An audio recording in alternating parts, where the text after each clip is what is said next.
and I give you Robert Eversz. Oh, thank you.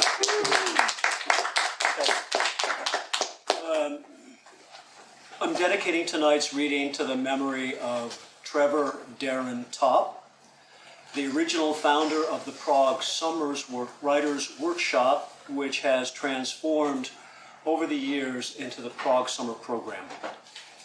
As this photograph shows, Trevor was one of the poster boys for the Prague of the 90s expat scene, featured prominently in major US media, which didn't always know what to think about the thousands of Americans who voyaged across the sea to live here.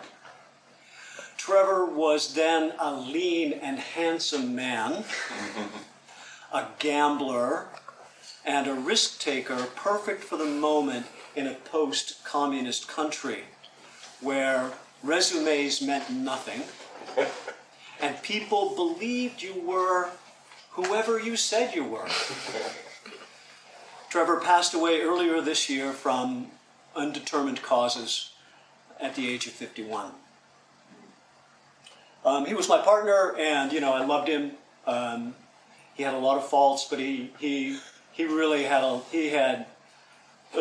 grande cojones. He had big balls, and there was no way this program would have gotten off the ground without somebody like Trevor just rolling in and saying, "I'm going to do this," screwing it up, and then getting the people together that he needed to actually make it run. In workshop, we've been talking about how stories begin. So tonight I'll read the opening from this novel. You can't always judge or tell a book by its cover, but in this case you can. Okay? Because you guys have all been here long enough, you know exactly where this photograph was taken. I'm going to read for about 25 minutes from this and from another book. And I just want to say that the first person narrator is not me. Remember, in fiction, the narrator is not the writer. All right? Necessarily. Some of the same biographical details may filter in, but the narrator is not the writer. The story begins on a train, clattering into the Central European darkness. The Orient Express, Paris to Budapest, opulent carriage of mystery and romance. Outside the gilt-framed windows, moonlight bounces like silver coins on a taut shroud of February snow. Inside, the elite recline on red velvet and eat their fill of roast mastodon, poached spotted owl hearts, and marinated titlock tongues. False start. Anyone traveling on the Orient Express since 1939 would recognize that scene as fabrication relying on old Agatha Christie novels more than truth. I must begin with the truth. This story does begin on a train. It is night and February. But the Orient Express is like any other Central European train, fouled with cigarette smoke, beer piss, and rank sweat from the newly liberated socialist masses. My fool of a travel agent had booked second-class passage, and I sat trapped in a cramped cabin with two Poles who chain-smoked and quarreled in a language that sounded to my ears like grinding glass. I tried to read, barricaded behind a copy of the Herald Tribune. When the Poles' quarrel abruptly ended with the appearance of a bottle of vodka, I grabbed my bag and escaped to the dining car. I had no intention of eating what passed for food on that train, but the occupants seemed recently scrubbed, if not particularly compelling, and I did not desire a quick return to my boon Polish comrades. At the insistence of a waiter, I was coaxed into joining the table of a portly man who sported a neatly trimmed beard, like the actor Philippe Noiret, to whom he bore a more than slight resemblance. To be forced companions was an annoyance to both of us, and he seemed relieved that I was content to drink mediocre Hungarian wine and stare out the scarred window, ignoring his attack on some goulash-looking thing the waiter had brought to him shortly after I'd arrived. When finished, he clattered the spoon to his empty plate with a musical sigh of such pitch and duration that I inquired, "Indigestion?" "No, simplement incapacité." He wiped his mustache with sharp, short strokes of the napkin and observed, with a discreetly contemptuous tone, the French reserved for those of my nationality, "Vous êtes américain." "Bien sûr, tu es français," I responded, switching to the informal form of address. Let him guess whether I was insolent or merely ignorant of French grammar. The man replied with the classic Gallic shrug, and I thought that would be the end of it, cross sword once and withdraw. But when I returned my gaze to the window, he continued, this time in English, "What do you think of your wine?" "Ce n'est pas français ni Californie," I answered. "Exactement," he cried, as though my strictly factual observation was of great insight. Signaling the waiter for a fresh glass, he filled it with a Bordeaux he said had been pulled just that morning from his wine cellar. I sniffed the bouquet, rolled a drop around my palate, and pronounced it exquise, which pleased him. He introduced himself as Monsieur Marcel from Fontainebleau, a chateau town on the outskirts of Paris. There was no way out but to respond with a few of my own particulars, preferably false. And who am I?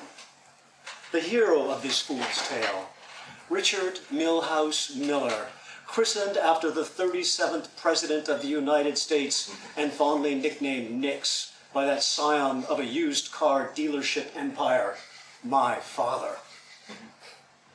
I told Marcel I was a film producer and screenwriter from Hollywood and directed the conversation toward discovering a subject of mutual interest. We found it soon enough. Women. Despite his happy little family back in Fontainebleau and a 50-year history of indulgent dining habits, Marcel was, if you'll forgive the vulgarism, a pussy hound. I normally shun casual traveling acquaintanceships as the lowest form of human interaction, but Marcel's erotic obsessions aroused my interest. He claimed he traveled to Budapest once a month on business, his visits contiguous to a weekend when he would invariably seduce one of the local women. His methods were simple and direct.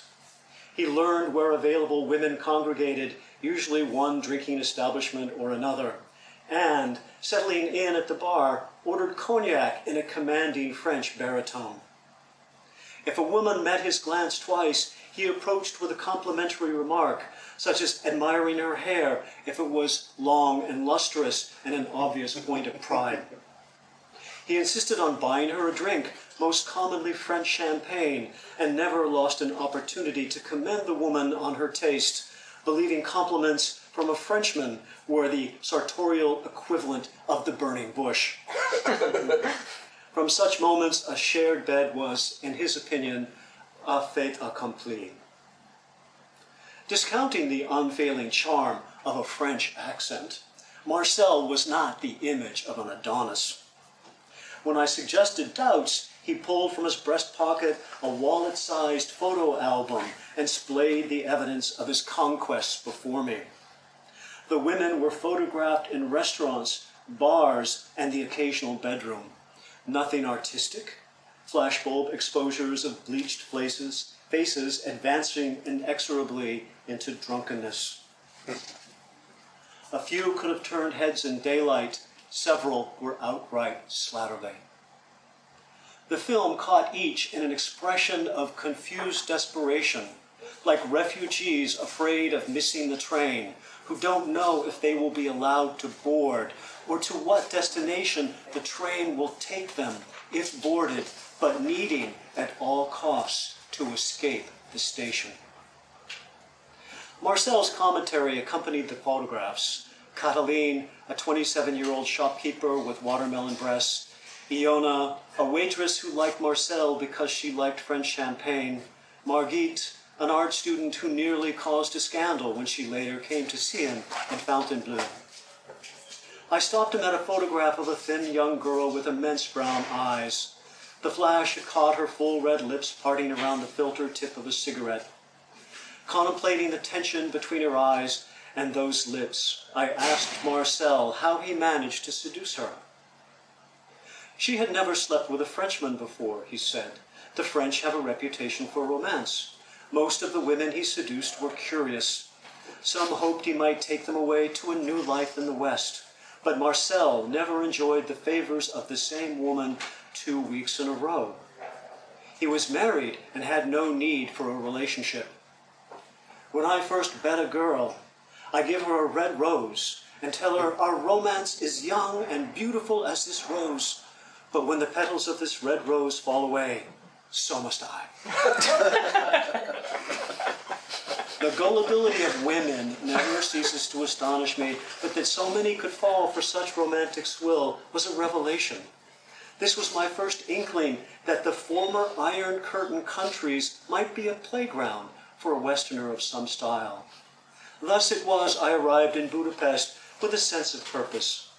But Budapest has little to do with my story until much later, when other events come into play. I did meet a Monsieur Marcel on the Orient Express, but Marcel is not the story. The story begins when the train arrives in Prague, where I have plans to live for 6 months or so, until the cooling of certain legal difficulties, which have recently embroiled me, allowed my return to Southern California. No, the story begins later still. The story begins the night I accidentally vomited on the shoe of a woman who, much later in our relationship, would try to kill me. All right, so Nix is an absolute scoundrel. And thank you. And it's fun reading about him. But now I'm going to really give us whiplash. And make sure I turn this off to airplane mode. I didn't. And we're going to travel to Southern California. And I've written a series of novels about a character who begins as a baby portrait photographer working at Hansel and Gretel's baby portrait photo studio, who by the end of the book commits various acts of mayhem, including manslaughter. And she's sent away on a 5-year sentence to the California Institute for Women. So, again, with the idea of how do books begin, how do narratives begin, because it's not just novels, all narratives lay the template early. Completely different voice. Forgive me, it's a female voice, which I'll do my best to cop. The horn sounds before dawn when you're paroled, as it does every morning. You stand at the bars for prisoner count, and when the 100 bolts on your block fire back, you step out of your cell and walk in silent 2 by 2 down a concrete corridor to the same breakfast you've eaten for the last year, 2 years, 20 years, however long you've been resident. But it's not like any other morning. You see that on the face of every inmate you meet. You don't belong anymore.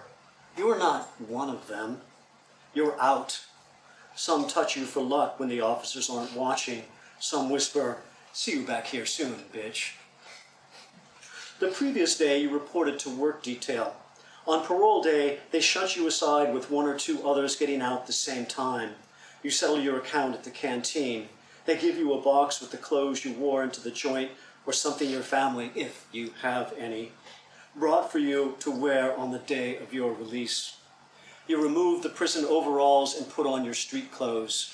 You sign papers. Even 5 years out of style, you start to feel the blood flow through your veins.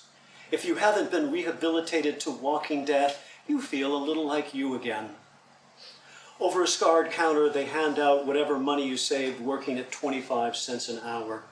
You sign more papers. They fingerprint you one last time and check your prints against the prints on file to make sure they're releasing the right inmate. At every step in the process, you stop before steel bars and wait for the buzz and thunk of the lock springing back. It's a sound you know, like your own cough in the night. Last of all, they cut the prisoner identification number from your wrist.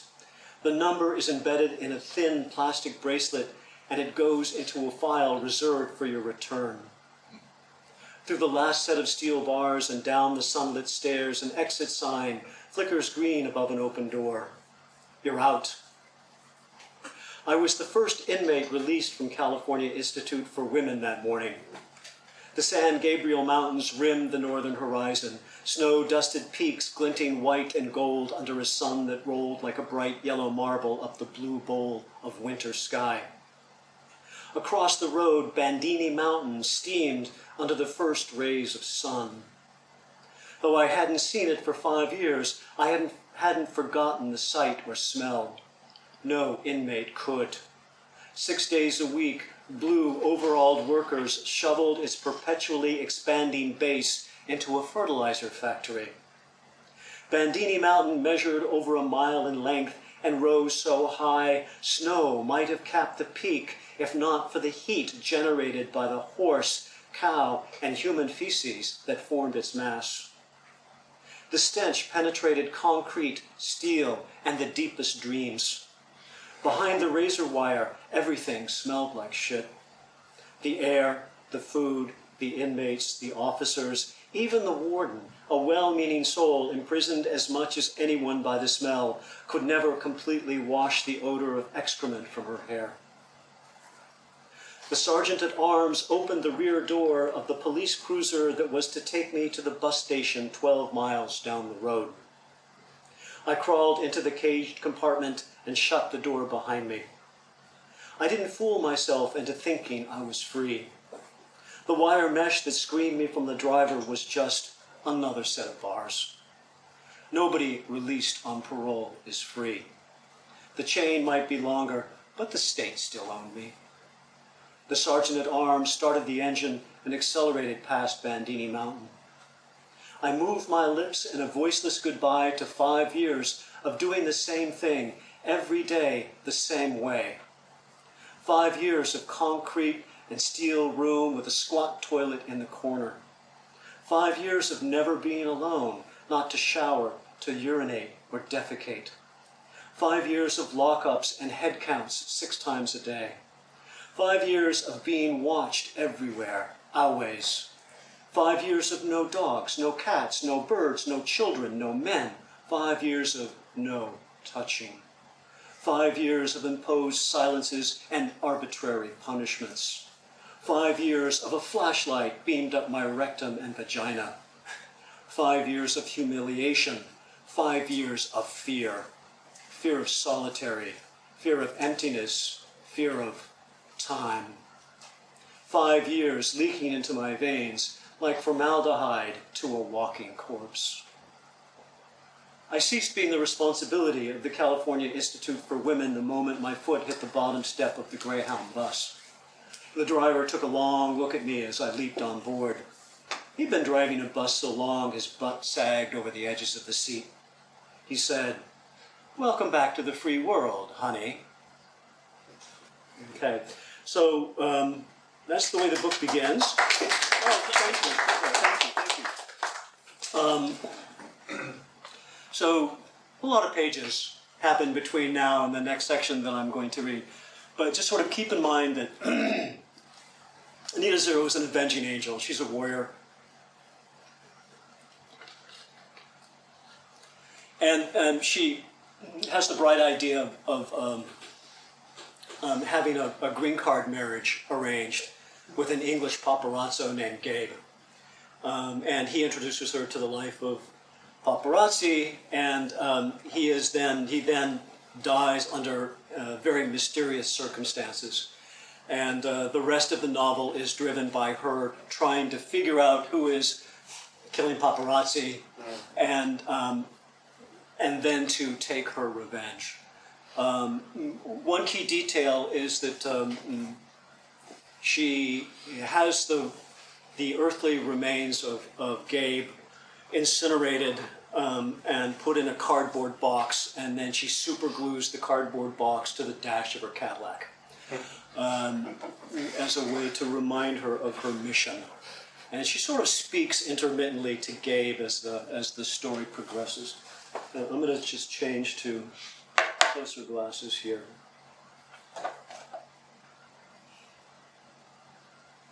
As if that works over there. You have closer glasses too. You know, when I wrote this, I didn't need glasses. Okay, so she is following a lead to somebody that she thinks is complicit in her husband's murder. And she really does not take prisoners. I don't believe you can judge a man by what he drinks, but you can tell a lot about someone's character and aspirations by where they choose to drink, no matter whether it's milk or vodka filling the glass. The zinc and blue resin bar where Finley stopped after work buzzed with those perfect people you find in LA who, by the age of 30, have yet to acquire a wrinkle or lose one strand of hair, as though they regularly send not just their clothes, but their entire bodies out to be dry cleaned. In the crush of the bar scene, they tried to pick each other up, waved about nouvelle nothings from the adjacent restaurant, or in a few desperate, isolated instances, actually drank. Finley had entered alone, and after he spoke a few words to a brunette who quickly fled, I guessed that he had not come to eat, and, by the pale green bottle of Pellegrino on the bar before him, certainly not to drink. I hooked the caddy into the back alley and found a parking slot behind a beauty salon closed for the night. A caged security light illuminated the back door, and in fading arcs diminished to darkness at the far slot. It was a good spot for bad business. I touched up my face by the light on the vanity mirror, circled to the trunk, and dolled myself up in a blonde wig, a wonder bra, and a tight-fitting black cocktail dress, guaranteed to flick the tongue of Finley's reptilian brain. Before locking the car, I stashed the pistol under the seat and the tire iron under the lip of the trunk, just to the side of an artist's portfolio stocked with photos of anonymous naked blondes. I didn't blame the men for looking when I walked into the bar. I couldn't have advertised myself better with neon and half-price stickers. I slipped through the crowd, deflected the offer of a drink, nudged up to the bar next to Finley, and ordered a Jack Daniels neat water back. I focused on the movement of the bartender's hands as he poured the bourbon and set it down before me. Then I allowed myself to glance to the mirror behind the bottled bar, and, just as I figured, Finley was staring. When he caught my eyes, he smiled. "That's a strong drink for a little lady. This little lady has just worked a long, hard day under hot lights, and she needs a stiff drink." That turned his attention full frontal. Finney was designer slick from Bruno Modley foot to Armani cuffs. I could see how some women would think him attractive. He was tall enough to look up to, and his eyes were nice in a lost little boy way. And he certainly dressed like he had some money in his creased trousers. Finley was like a lot of LA guys in their mid-20s to late 30s, regarding the importance he placed on surface values, from the clothes he wore to the car he drove and the bar he patronized after work. Some people do not mature into themselves so much as to construct an image and then mature into themselves so much as to construct an image of who they want to become and then imitate it.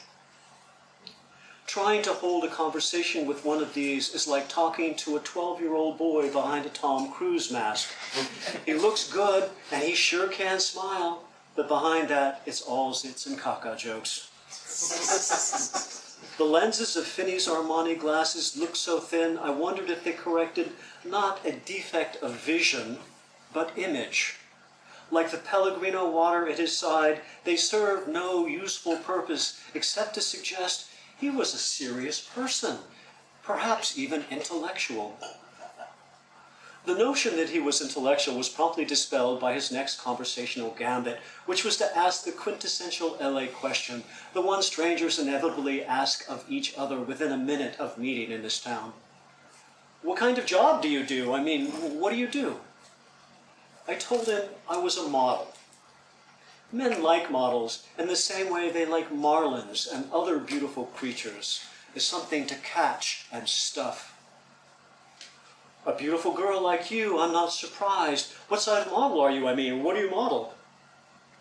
Nothing particular, I said. I just, model. No, let me guess then. You're a product model. One of those women whose hands we see holding the dish detergent or the shapely legs inside a pair of nylons. Am I right? I giggled like I thought he was awfully charming. No, you're wrong. He stepped back, took our little game as an excuse to eyeball me, toes to hair. I was a little short of 5'10", and my style less than haute couture, but he wasn't interested in accuracy at that point. He wanted to get laid. You're a fashion model. I swung my blonde curls back and forth like a veil. Wrong again.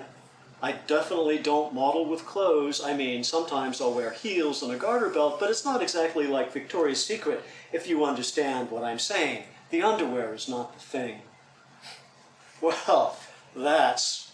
His glasses slipped down his nose in the sudden flush of hormones, and with a deft movement of his forefinger, he poked them back into place. That's just, yes, really interesting. Just fascinating, really. The way I look at it, God gave me this body, and it's like I'm an athlete. He didn't give me a beautiful body to hide it away. He gave it to me to share with others. The way he looked at me, it was like I was an open net with no goalie. No way he could miss this one. I didn't make it sound like a come-on, like once we got to the car, I'd ask him for money. I knew enough about women who took off their clothes for a living from my time in stir. Sure, some hate themselves, but some are professionals, proud of their skills and how good they look. Even if they're usually doing so many drugs, they don't look that way for long. Hey, I have a portfolio out in the car. Maybe I could, no, I can't bring it in here, but maybe I could show it to you out in my car? Finley answered by signaling the barman and tossing a 20 onto the zinc. I'd really like that. I mean, I think what you do is really interesting, and I have an idea. I'm really hungry. Maybe we could go to my apartment, get something to eat? I gave him my arm, let him lead me out of the bar. I'm sure he thought he was a real wolf, and I was some lamb. Yum, yum, juicy. He was going to have himself a nice meal. On the way to the alley, we had not one single awkward moment until we reached the trunk, and I picked the keys from my clutch purse. It's kind of dark, he observed. I smiled up at him and popped the latch. Don't worry, I have a good trunk light. I reached across him with my left hand to flip open the portfolio to the first page, the movement screening my right hand as it gripped the tire iron under the lip of the trunk. The portfolio featured an anonymous blonde who, considering the contortions of her body and the angle of the shots, could have passed for me or any other blonde. Naturally, Finney bent over the trunk to get a closer view, and when he did that, I didn't have to hit him very hard, just a tap above the joint between the neck and the skull, and he toppled over into the trunk so neatly, all I had to worry about was the legs sticking out. I patted down his coat, removed his keys, wallet, and cell phone, and folded him up like a suitcase. At the top of the dumpster, across the alley, the green of a cat's eyes glowed, curious but wary. That's the way you catch a mouse, I said. She skittered off the dumpster when I started the engine. I marveled that my hands didn't shake much at all, said to Gabe in his cardboard box. I really have a talent for this, one small twisted motive, and I could be a real criminal. Then I laughed, because by almost any reading of the legal convicted of crimes, done time, and after my release committed more crimes. Hell, I wasn't just a criminal, I was a recidivist. I shouted my laughter like a victory cry, heard an echo coming from the back of the car, a muffled scream. I turned on the radio to a college radio station playing trip-hop, turned it up full blast, and cruised.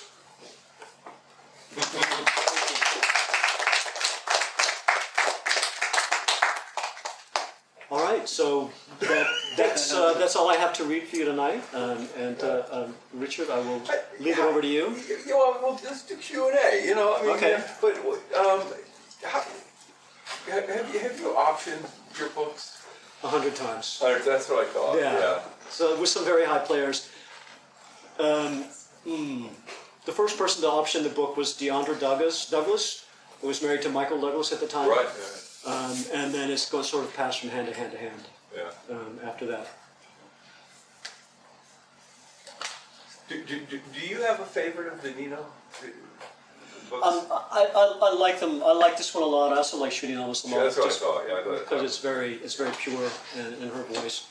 Yeah. I wrote the first book, Shooting Elvis, and kind of here's a long involved publishing story. You ready for a long involved publishing story? It features this man. Nick, you missed the intro. This is my former partner, Trevor. He helped start the Prague Summer Program back when it was the Prague Summer Writers Workshop. And he unfortunately passed away at the age of 51 this year. So I've dedicated this reading to him.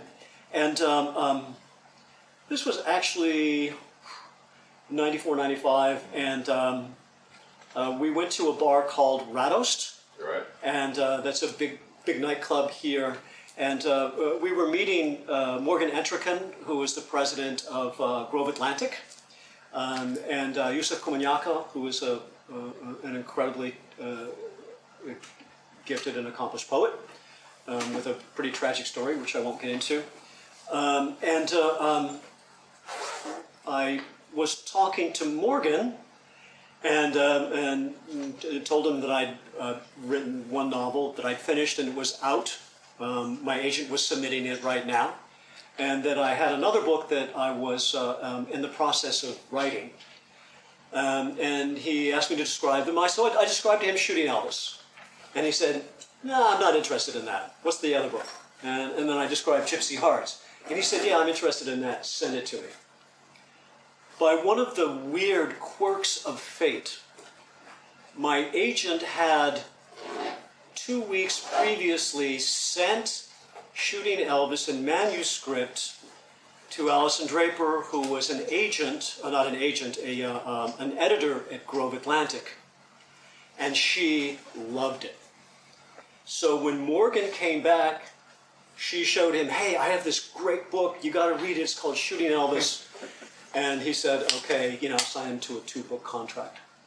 That was pretty much how these books originally came into being. What was the original prompt for this question? Because I've lost my way in my sidetrack.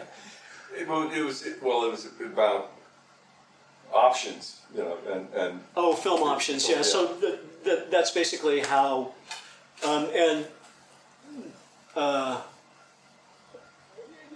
let's say that Morgan Entrekin was a wonderful publisher, a great literary publisher, and he had a lot of different connections, and he was the one who actually got it into the hands of Deandra Douglas under conditions I'm not allowed to say.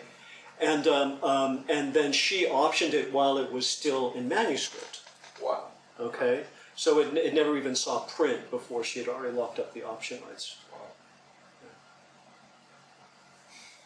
Other questions? Entrekin is involved with Lit Hub, I'm sorry, what's that? apparently. What?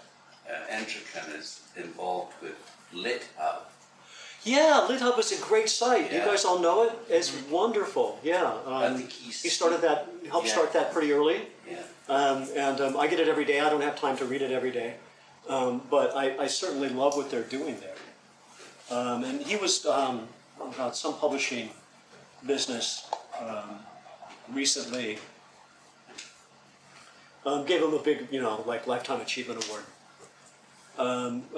Shooting Elvis has actually had a very interesting journey.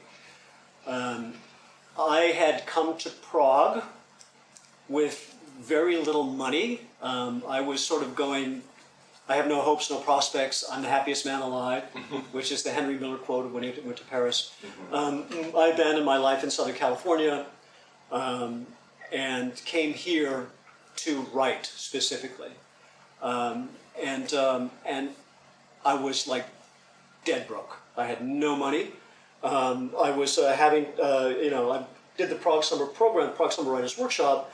For me, it was great. It exposed me to a lot of writers. I got to meet a lot of fascinating people. And it also put a little bit of money in my pocket, which was really important for me at that point.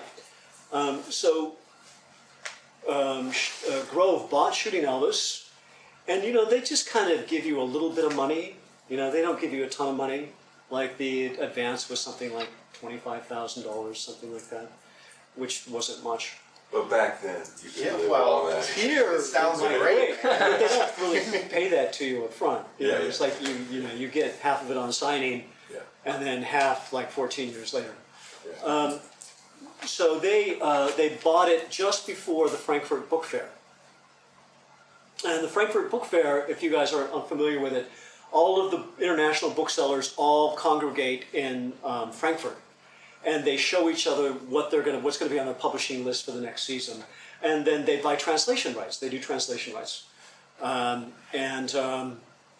so Elizabeth Schmitz, who's now the vice president of Grove Atlantic, was at that point the foreign rights person for Grove, and she took it in manuscript.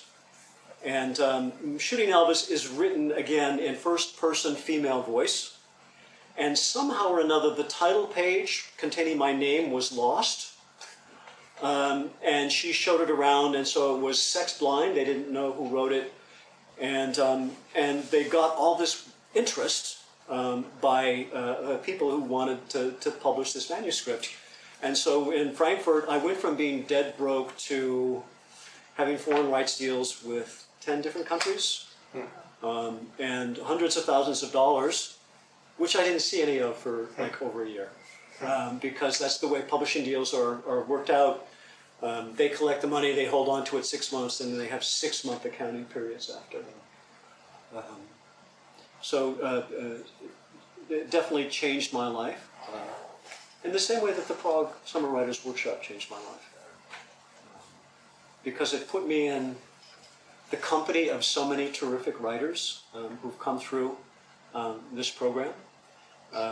And I had an opportunity to just sit and talk with, Grace Paley, with William Gass, with Jane Ann Phillips, Margot Livesey, with Bharti Mukherjee, Amy Tam.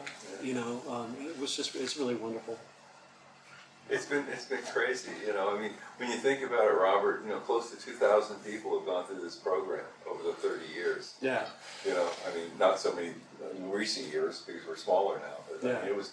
We were. Some people may not know. There was a time when we had. I think at one time we had 164 people in this program. And we were averaging between like 75 and 110 to 15, somewhere around there. Yeah. That's when you were doing a lot of the administration for the program. Yeah, but I love the way that the program is downsized. Yeah. And I'm amazed that you were able to keep the program going during the pandemic. Oh, we did.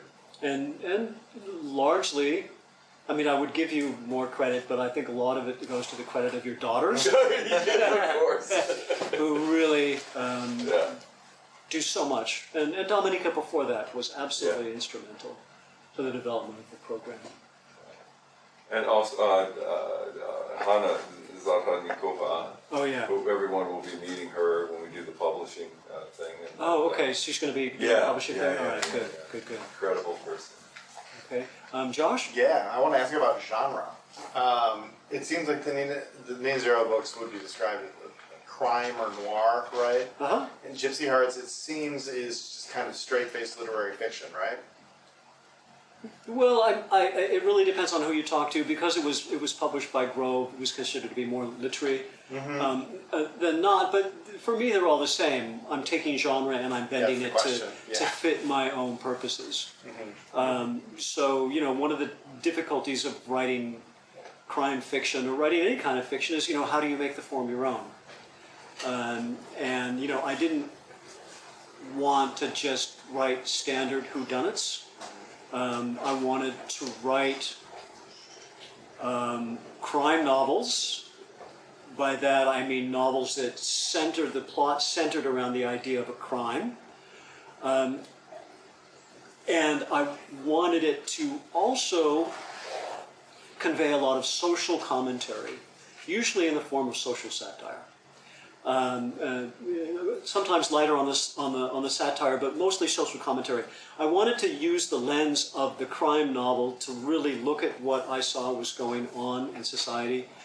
And Ross MacDonald he wrote the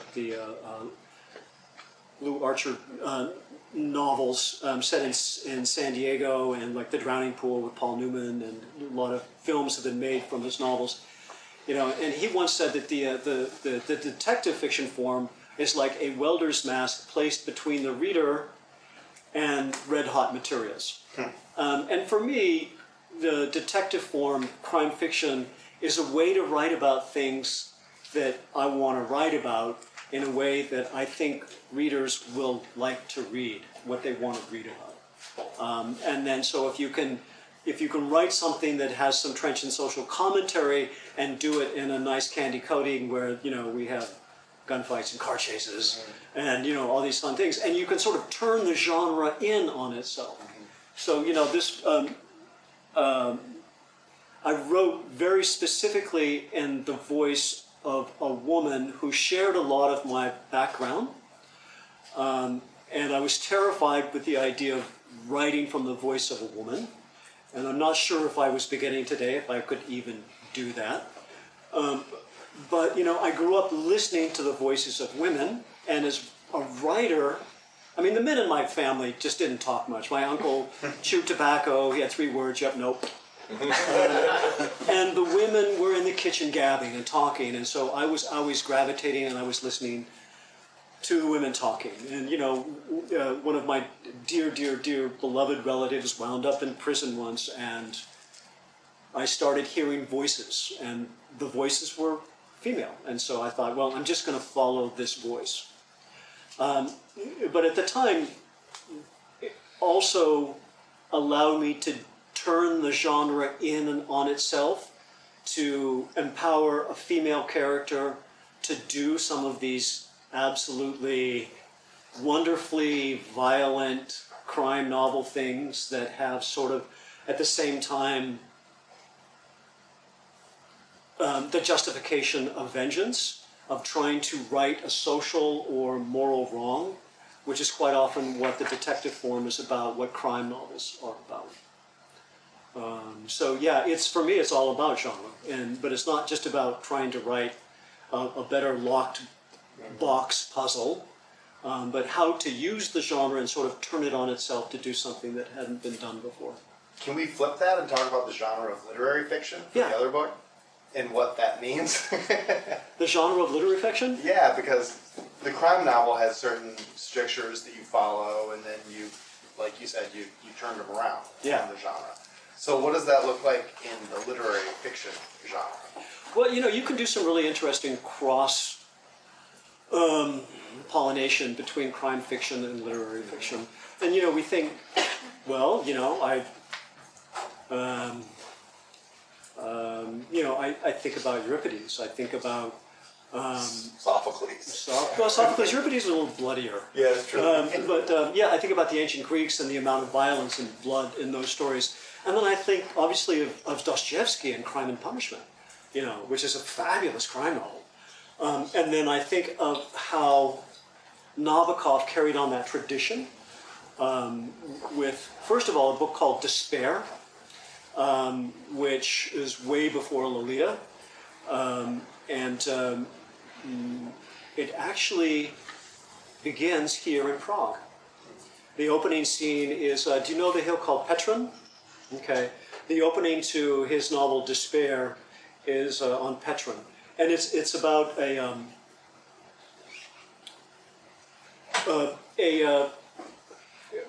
rapidly going bankrupt chocolate manufacturer who is walking, he's German, and he's walking on Petrin, and he sees somebody who looks exactly like him.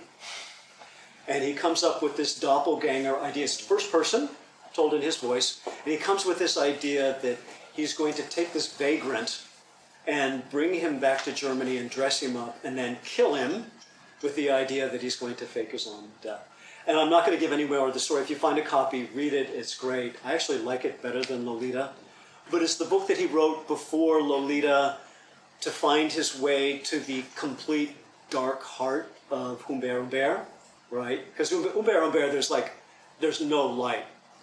Yeah, but this character, Felix, Nabokov once said something to the effect of, I allow Felix to roam the Isles of Paradise for one day every year, but Humbert will never see the light of day. Yeah. So, you can find different genres and then cross-pollinate your literary fiction with it. And there are people who do this with science fiction, with speculative fiction. Michael Chabon does that, and you can do it with myth. The Adventures of Cavalier and Clay, which deal with the myth of the golem here in Prague. So, because things, it's like, I'm not a big believer in postmodernism, and I hate the whole idea of, oh, my novel is like this book and like this book, which I think is kind of a crass commercialization of the idea of how you can take different types of books and cross-pollinate them to come up with a different idea that hasn't really been done before. So I was reading actually a lot of Dostoevsky and Nabokov when I wrote Gypsy.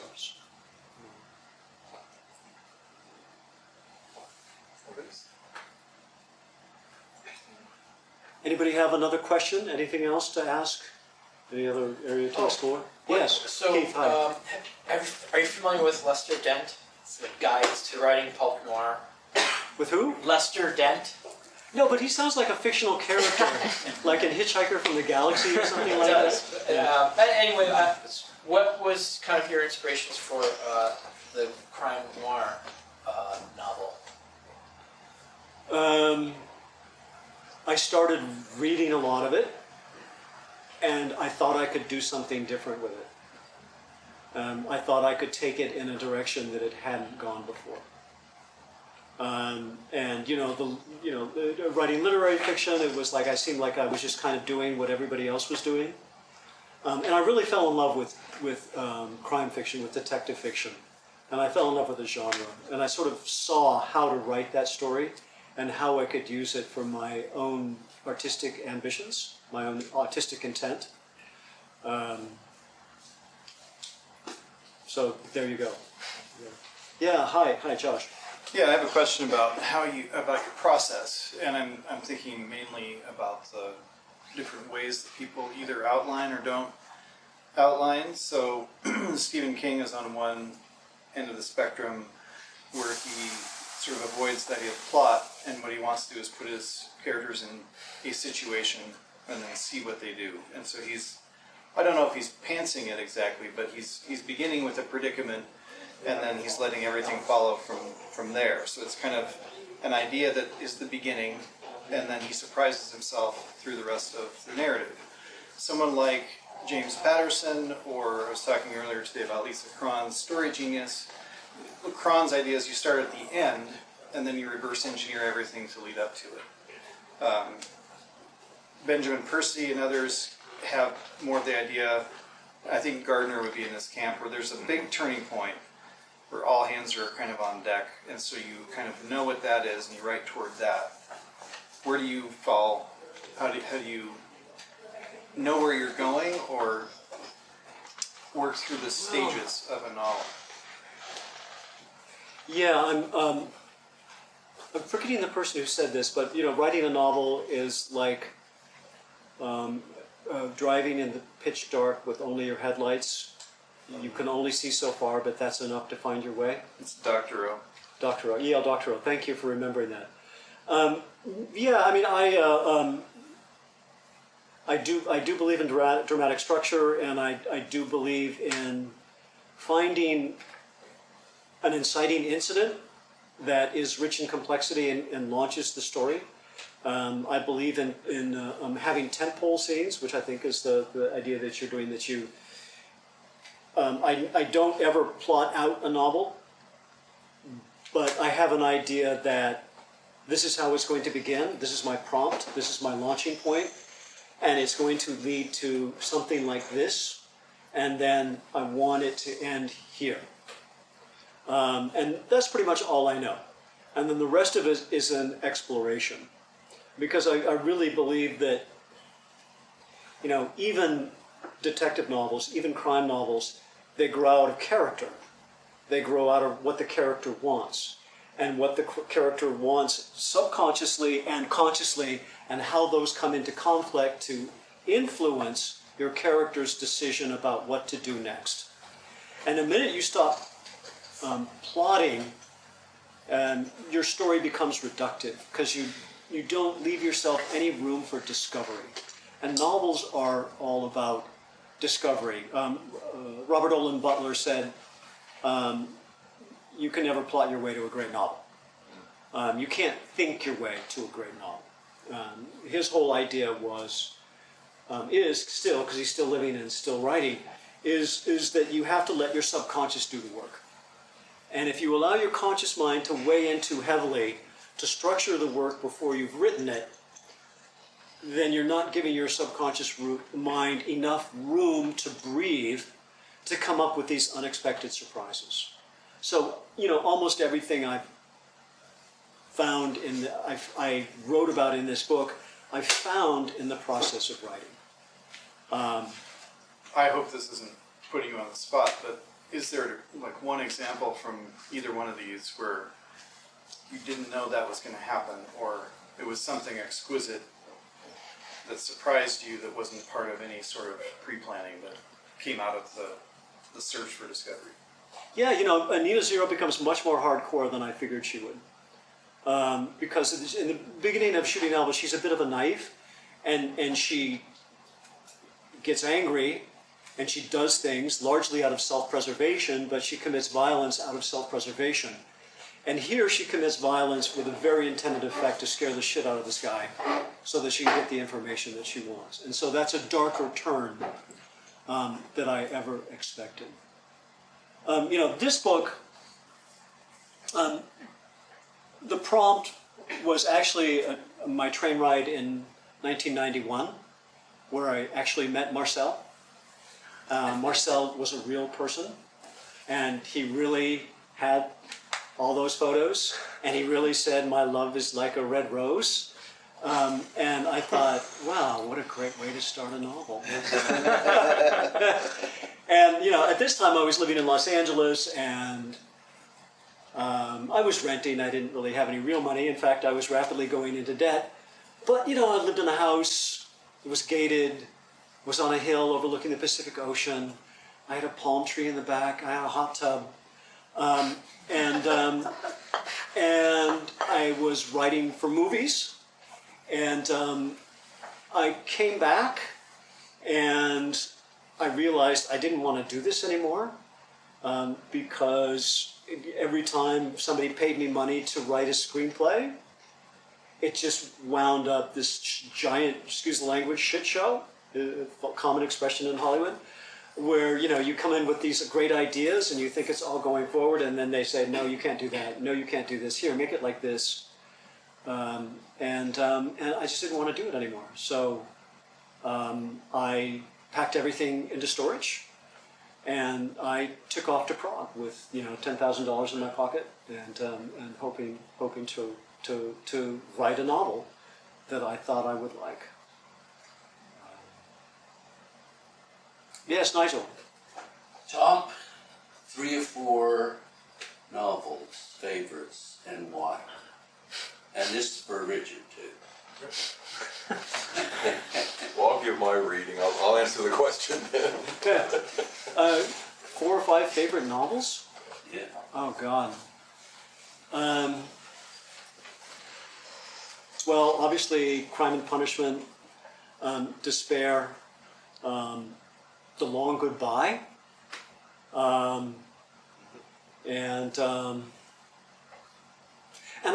I'll call these five one. Oh, I'm going to add an next one. Patricia Highsmith. Yeah. All of her stuff is just the Incredible Mr. Ripley. The first book, The Incredible Mr. Ripley, is great. It contains all the sexual subtext that the publisher then made her take out in the rest of the Ripley books. And then this past year, I fell in love with all of the Elena Ferrante books, which just knocked me out. Those were just novel. I'll consider those five as one book. Why? And why? Why? The Elena Ferrante books, because she really captures the dynamic of a relationship from the cradle to grave, and she captures it with the vivacity and the gritty integrity of the streets of Firenze.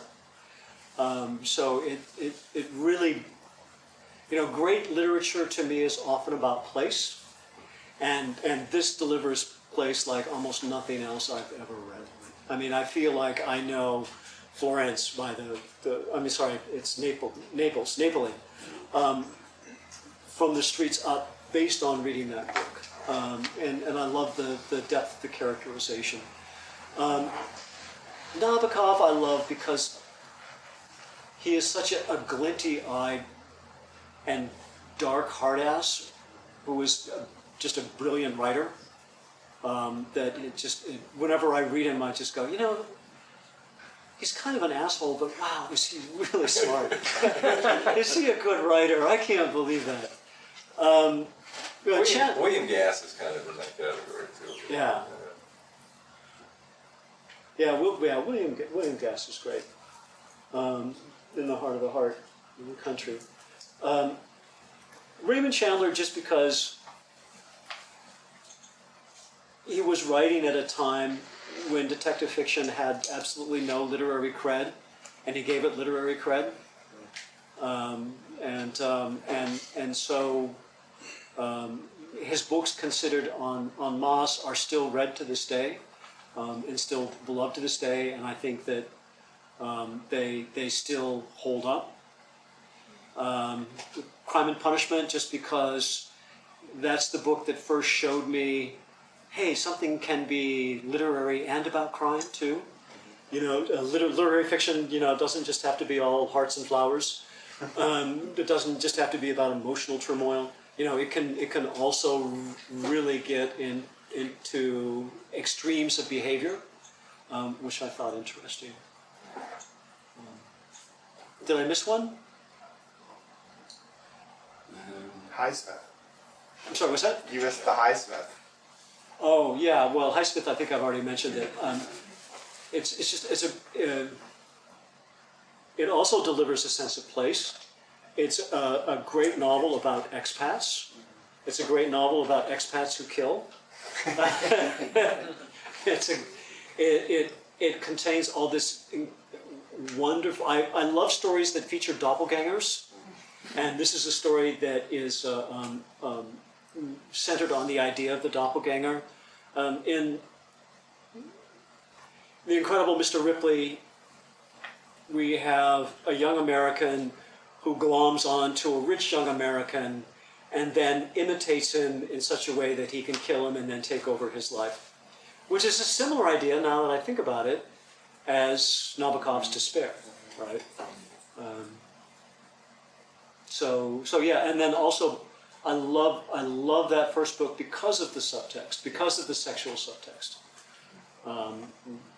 And that he does it out of this sort of perverse form of love for the character and the image of that character. Hi. Yes, hi. Hi.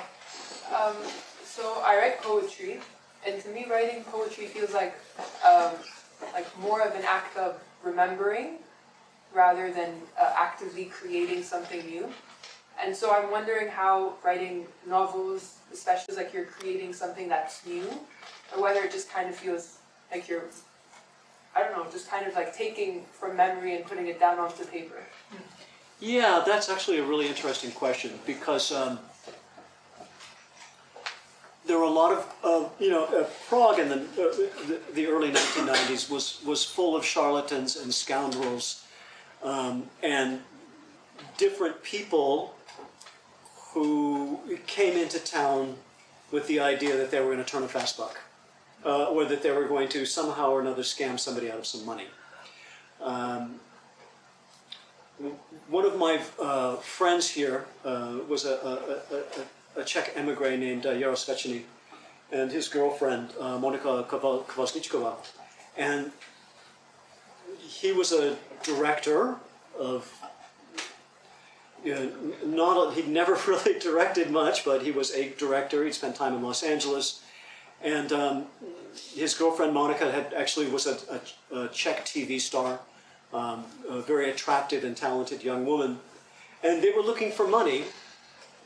And they met a guy named, who gave him a business card that said, Prince William Attila Esterházy.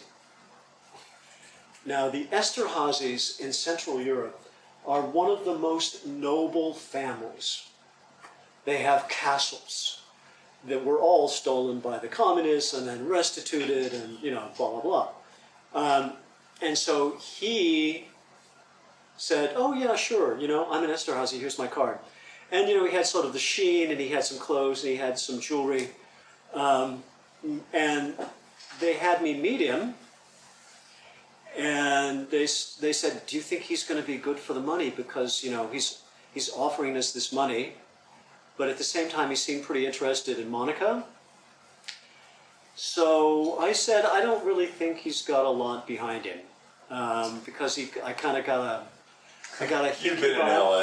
Yeah, I've been in LA. I kind of got a hickey. And I wasn't the one with seeing dollar signs in my eyes, right? If you see dollar signs, it blinds you, right? Now let's just face it. So, and sure enough, 3.5 months later, he was arrested as part of a Mercedes car theft ring. Oh my God. Going between Prague, Czech Republic, Germany, Russia. So, he would steal cars in the West and then have them transported here to the East. I met, while doing research for this book, I was introduced to a Czech vice detective. And because, I'm researching, trying to figure out, are there mafias in town and, what's going on? And he said, well, we have a Romanian mafia, we have a Hungarian mafia, we have a Serbian mafia, we have a Croatian mafia, we have a Russian mafia. The only thing we don't have is an American mafia. And he taught me a lot about sort of the criminal undergrounds that were going on in Prague at the time. And at the end I said, yeah, here, let me pay. And he said, no, it's on me. And he pulled from his pocket a cabbage roll of cash this big. Okay, at a time when people lived on $300 a month, he was carrying $1,500 in his pocket. Now, a vice cop carrying that much cash? What do you think was going on there? So, he wound up in my book, right? So, to answer your question, a lot of the stuff that happens in Gypsy Hearts are things that I observed and then put into the book. So it worked sort of as a form of memory because I was gathering information and then remembering that information and trying to figure out how I can use these in order to sort of give a portrait of some of the scandalous behavior that was going on at the time. The Nina Zero stuff is just all made up. I started off with the idea that I'll have a character who was as naive as I felt when I was young, who comes from the same town that I went to high school in, and then after that she just took off. But do we have an affinity of vision? Sure. Is she? Do we see eye to eye on, how things work in Los Angeles and how to look at people and how to look at social phenomena? Yes, we do. But everything in there is complete fabrication. Thank you so much, Robert. All right, thank you guys.